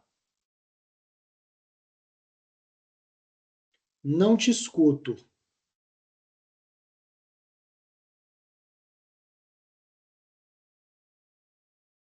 Pedro, você está me escutando? A gente não consegue te escutar. Bem, enquanto o Pedro tenta resolver o problema aí, eu vou passar para o Matheus, Matheus Lobão. Boa noite, professor. Beleza? É, Tranquilo? eu tenho duas dúvidas, na verdade, né? A primeira, né, seria mais para a parte do curso. Né, como é que, né, está sendo essa abordagem ali para os sistemas de armazenamento, principalmente BESS, e, né, se a gente vê alguma, né, se no curso vê alguma coisa sobre controle, né, da conciliação dos sistemas de armazenamento junto com usinas, a parte de AMS ali, propriamente dito, para conciliar a geração com o armazenamento.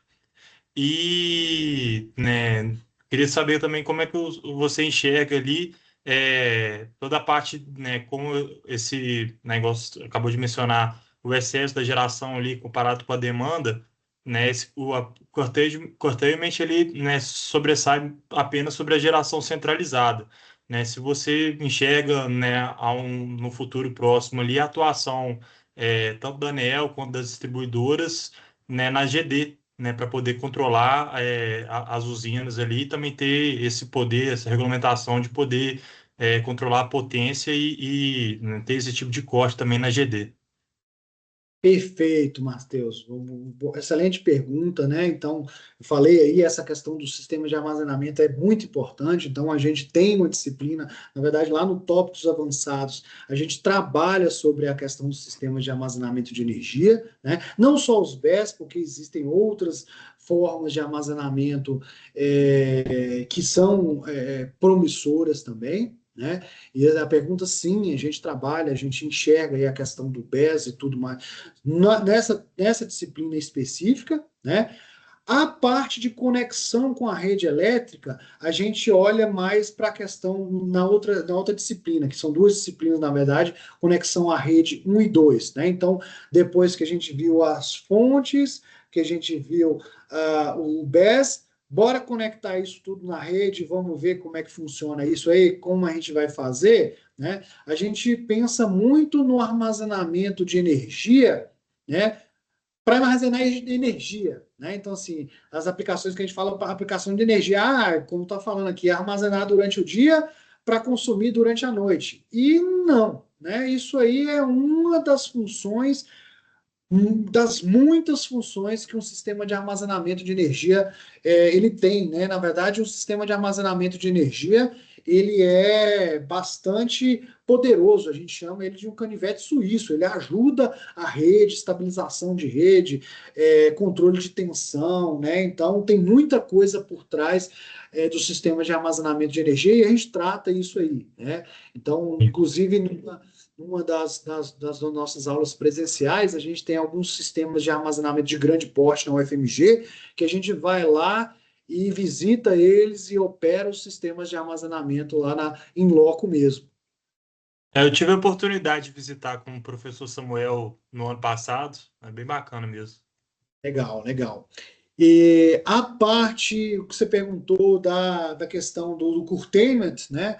Então, assim, está atingindo a geração centralizada, isso é um fato, porque é lá que dá para fazer isso, né? Existe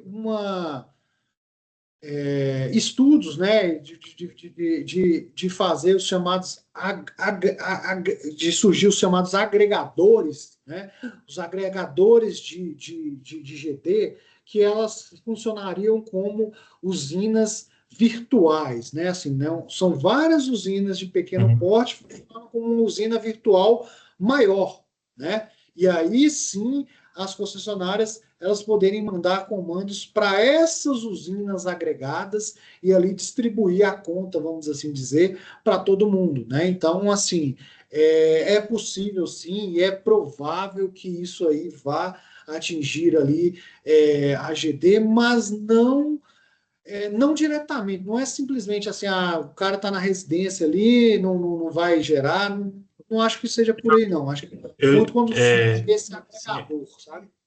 eu digo mais na mini geração ali, que são usinas para comercialização, naquela de gestão, de comercialização de crédito mesmo, né? Não o Sim, consumidor residencial.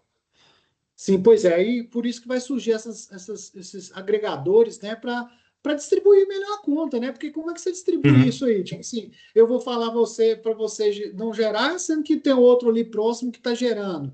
Então, isso aí é entendi. uma questão muito até do ponto de vista. Um ponto de vista de gestão mesmo, um ponto de vista de mercado para dividir a conta mais, né? Acho que essa questão do curtailment é muito isso.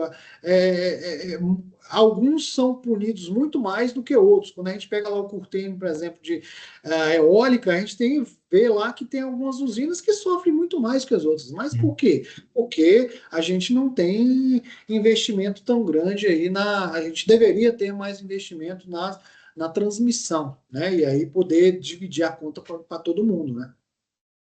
Entendido. Beleza. Valeu. Pedro, conseguiu voltar seu microfone aí?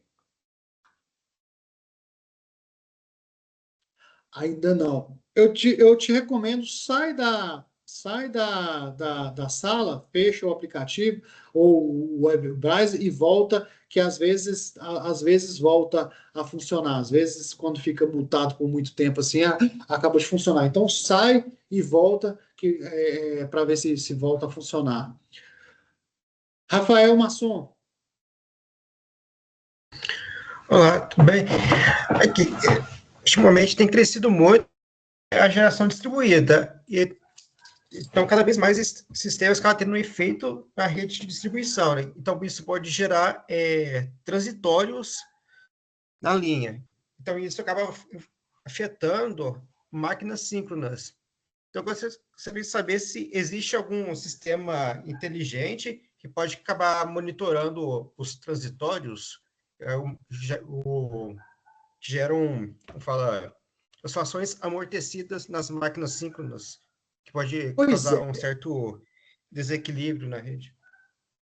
assim, de fato, a geração distribuída, para ela afetar, assim, ela não vai afetar tão diretamente as máquinas simples. Não estou dizendo que elas não afetam, eu estou dizendo que o fato de que muitas outras coisas vão ter que acontecer antes para que isso aí afete as máquinas síncronas em si, tá? Mas é claro que a gente tem uma questão relacionada à questão da estabilidade de rede, né? A gente tem um ponto de vista que é algo básico, que é o seguinte: geração e consumo. Geração e consumo tem que ser iguais. Se elas não forem iguais, o que vai acontecer? Balanço de frequência. O que é balanço de frequência? É variação da frequência dos geradores síncronos lá, né? Então, quando entra esses GDs, principalmente GDs fotovoltaica, né, que a variação de produção de energia pode ser muito abrupta, né? Então, eu estou ali com um sistema em equilíbrio, vamos assim dizer, aí sai um bloco de carga um bloco de geração muito grande, muito rapidamente, né? Então vou ter um desbalanço ali que pode provocar oscilações na rede, pode provocar até instabilidades na rede. Esse é um problema complexo, né? Então por isso que existe estudos que a gente aborda também, né? O chamado hosting capacity, né? Que é a capacidade que uma rede tem de ter GD sem que aquilo ali afete a estabilidade dessa rede, tá? Então, assim, como esse problema é um problema complexo, né? Assim, é um problema que passa muito pela fonte em si, que é a solar. E eu não tenho controle sobre o sol, né? Então, o que tem se usado, aí volto, já falei várias vezes, e volto em cima desse aí, que é a questão do sistema de armazenamento de energia, porque os sistemas de armazenamento de energia, eles podem, como você disse, através de um sistema de controle inteligente, atuar sobre o sistema para normalizar, para estabilizar esse tipo de coisa. Caiu a geração, eu consigo entrar muito rapidamente com energia extra vindo de umas baterias, por exemplo, e auxiliar nesses transitórios no final das contas, né? Então, essa solução passa muito por essa integração de outros players, né? E essa gestão inteligente da rede também tá por trás, né? Assim, eu poder desconectar cargas, conectar outros elementos, né? Então aí vem muito esse conceito das redes inteligentes, como eu havia mencionado, né? Que é uma questão de monitoramento mais global para resolver o problema localmente ou globalmente também. Pode falar, Rafael.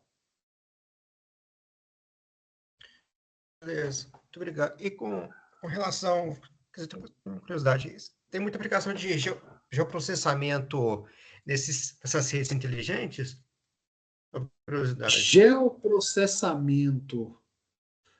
Exato. Bem, isso aqui é rede de transmissão, né? Então, assim, rede de transmissão não, rede de comunicação. Essas redes inteligentes que a gente está falando aqui, né? É uma rede elétrica gerida por uma rede de comunicação. Então, no final das contas, é rede de comunicação que a gente tem, né? A gente tem a questão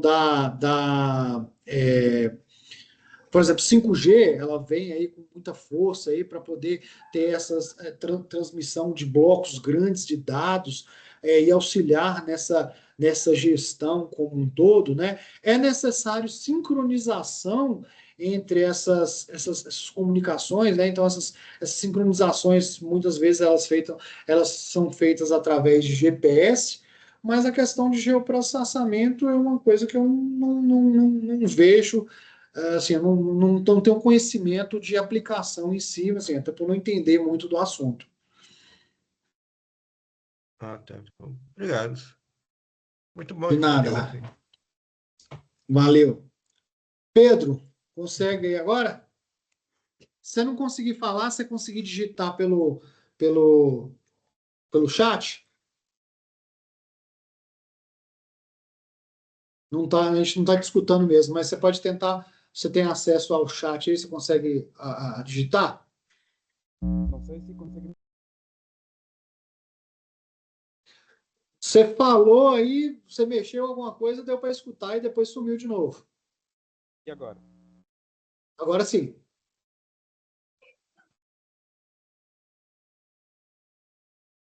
Sumiu de novo. Aí você está Opa. segurando. Não sei agora como é que ficou. Estou escutando, estou escutando. Ah, tá bem. Bem, eu não sei se a minha questão enquadra-se no propósito da live.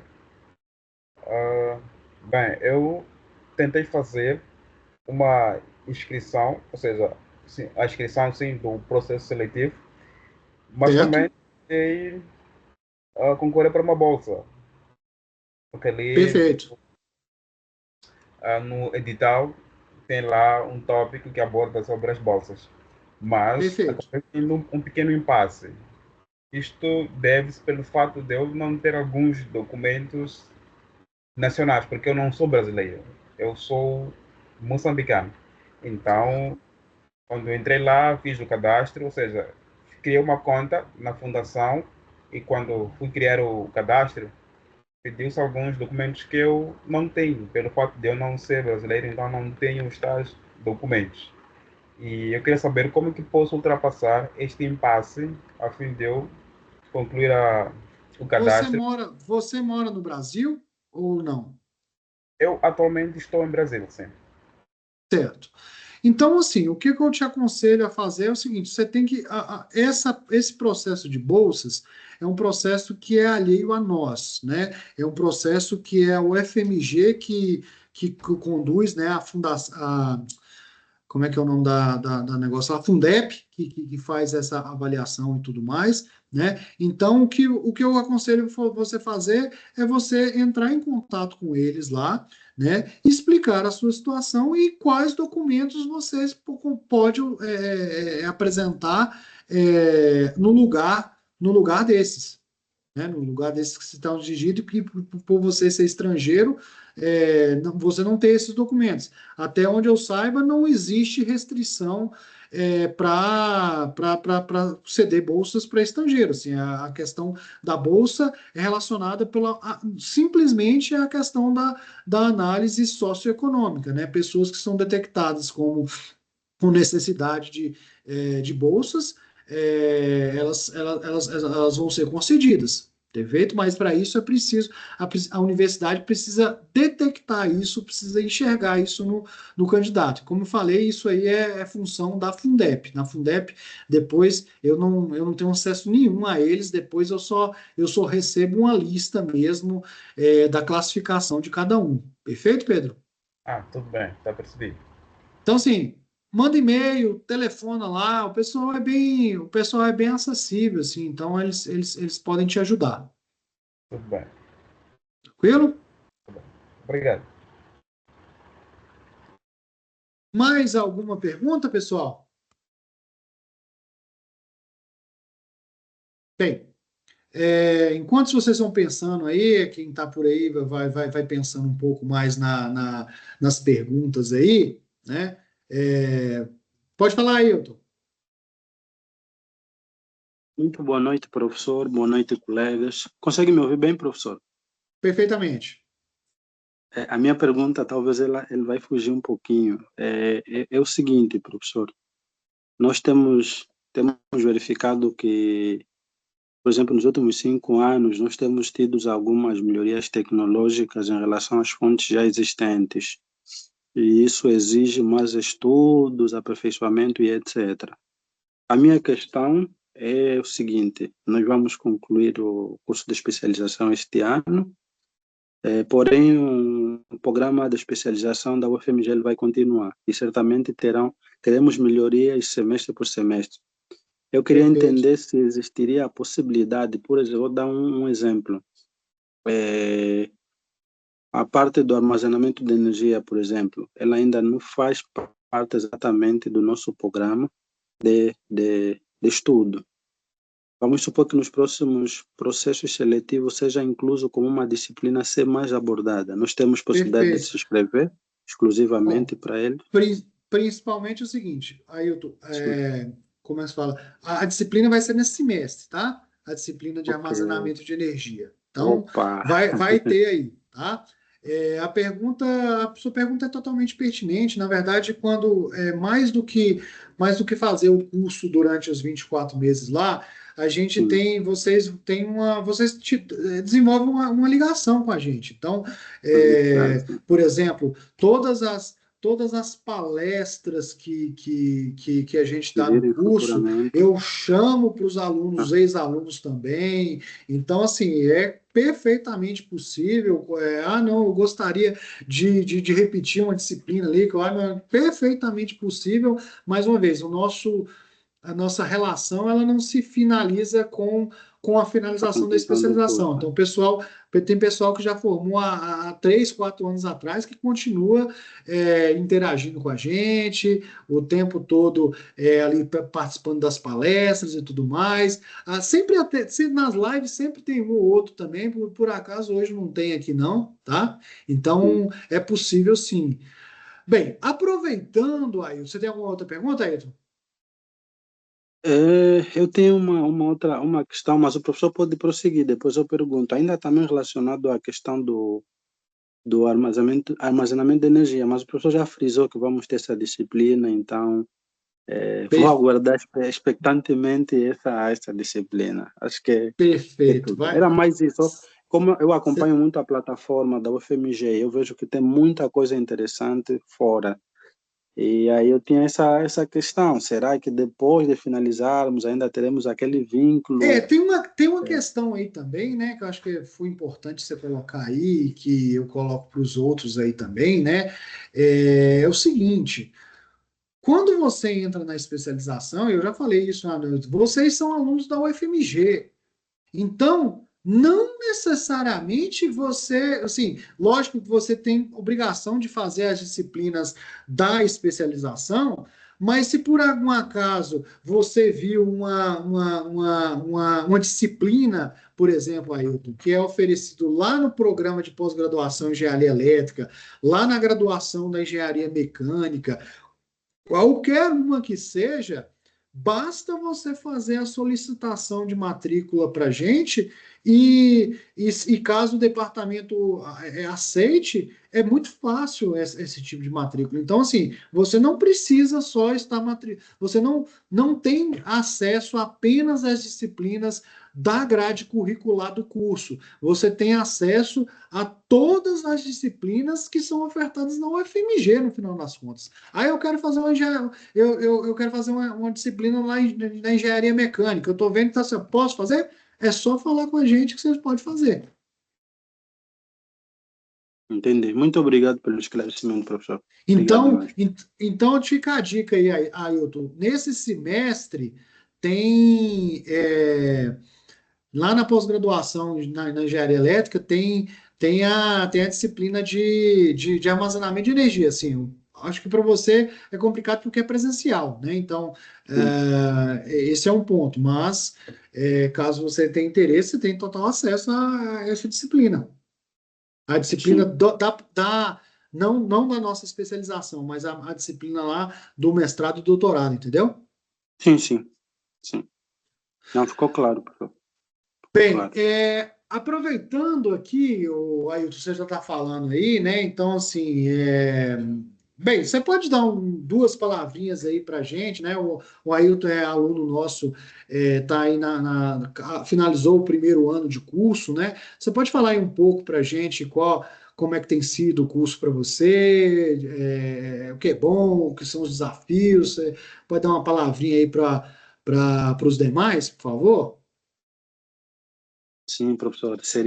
É um enorme privilégio ter essa oportunidade. Sim, eu posso e vou fazer. Eu diria que o ano passado, nós iniciamos no dia 2 de abril, então vamos completar praticamente um ano como parte da UFMG, estudante do curso de especialização. Esse curso, para mim, tem sido um grande diferencial. Das oportunidades que eu estive lá, sempre destaquei que eu sou formado em engenharia de energias, então as abordagens relativas à área de geração de energia me entusiasmam. Mas um ponto assente é que quando eu comecei a fazer o curso de especialização, senti a necessidade de me exigir mais. Citando aqui um cristão, que é o Paulo, eu comecei a me surrar porque em um instante eu pensei, falava, Ailton, você não pode errar, você tem que acertar, tem que ler mais, e tem alguns pontos que eu não aprendi na graduação, discussões muito valiosas, pontos que eu não tinha um entendimento bem claro, tive a oportunidade de compreender melhor, enfatizo aqui a disciplina de eletrônica de potência, o curso de fotovoltaico, a heliotérmica. Então, são cursos que, para mim, eles vieram sustentar algumas coisas que eu já tinha em mente. Hoje eu sinto que melhorei, sim, substancialmente. Recentemente tive um cenário atípico. O meu coordenador de área fez uma avaliação técnica no meu setor, de modo a nivelar o pessoal que ele lidera. E eu me destaquei com 90%, 98% a nível de conhecimento sobre energia solar. Inclusive, ele me propôs a dar um treinamento para o pessoal do setor. E, inclusive, o meu colega disse, cara, eu tive que estudar e ler muito, porque eu sabia que iria lidar com a Ailton. Então, eu me senti muito privilegiado. Tinha perguntas que provavelmente há algum tempo eu não iria responder, né, que eu ficou muito mais clara, como a questão do chaveamento, aquela coisa do IBG, MOSFET, a retificação e etc. Que eu aprendi, mas tenho que ser honesto que aprofundou-se melhor em eletrônica de potência e depois com o professor Eric.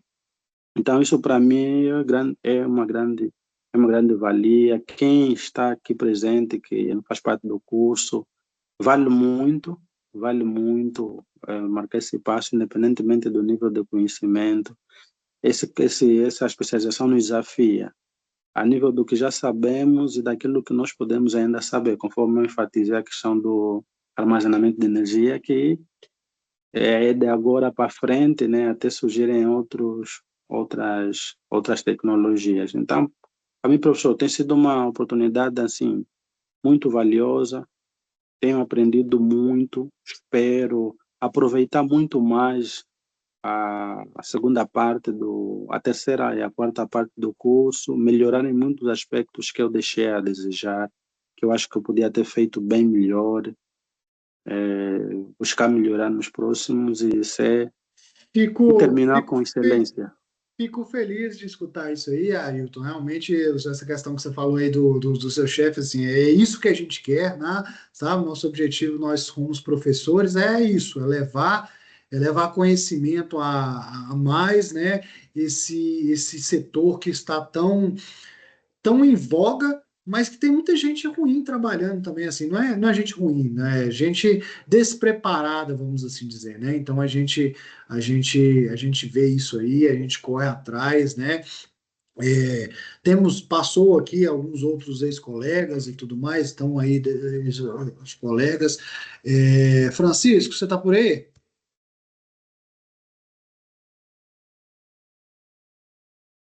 Estou sim. Francisco? Estou. Pois é, então assim, acho que uma fala sua também é importante, né? Assim, a gente tem pessoas que são mais cruas, vamos assim dizer, que entram numa especialização e conseguem avançar mais, e você é um cara que já tinha uma longa experiência prévia, né? Então, dá o seu depoimento aí pra gente. Mesmo assim, apesar de eu já ter, igual o professor Vitor disse, uma longa carreira, né, na indústria, eu já trabalhei na CEMIG, na Vale, na Energisa, né, e agora sou professor universitário, depois de ter acabado essa fase da minha vida, eu resolvi ser professor universitário, fiz meu doutorado e tudo mais. Ainda assim, eu decidi fazer esse curso em paralelo, praticamente em paralelo com um pós-doutorado na Colômbia. E me ajudou demais, demais, porque além de entender o momento do setor elétrico brasileiro, porque ele está, vamos dizer assim, efervescente, né? ele está em transformação nos últimos anos, e particularmente nesse último ano de 2025 foi demais, né? Muita transformação, consolidação das leis 1300, 1304. Então, eu fiz ele em paralelo e me ajudou muito. Sem ele, eu não conseguiria, vamos dizer assim, ter produzido o que eu produzi lá e ter tido o intercâmbio que eu tive de conhecimento, de entendimento. Então, foi paralelo. Quer dizer, eu diria que foi ao mesmo nível, né, do pós-doutorado. Então, eu fiz ele em paralelo. Meu doutorado foi metade estudando na Colômbia e metade estudando no Brasil, aqui no curso. Então, aí que eu pude comparar, pude dar ideias para eles, né? E nós estamos até agora, né, participando aí agora, o professor Vitor e eu, de um possível convênio aí com 5 países, né? Acho que 5 países para tratar do Brasil, da Colômbia, né? Com países da Europa, França, acho que Estados Unidos também não tenho certeza. Acho que Estados Unidos, eu não entendi um Columbus que tem lá, se é os Estados Unidos, mas e também tem a França, a Polônia, que está interessada em estudar junto com a gente.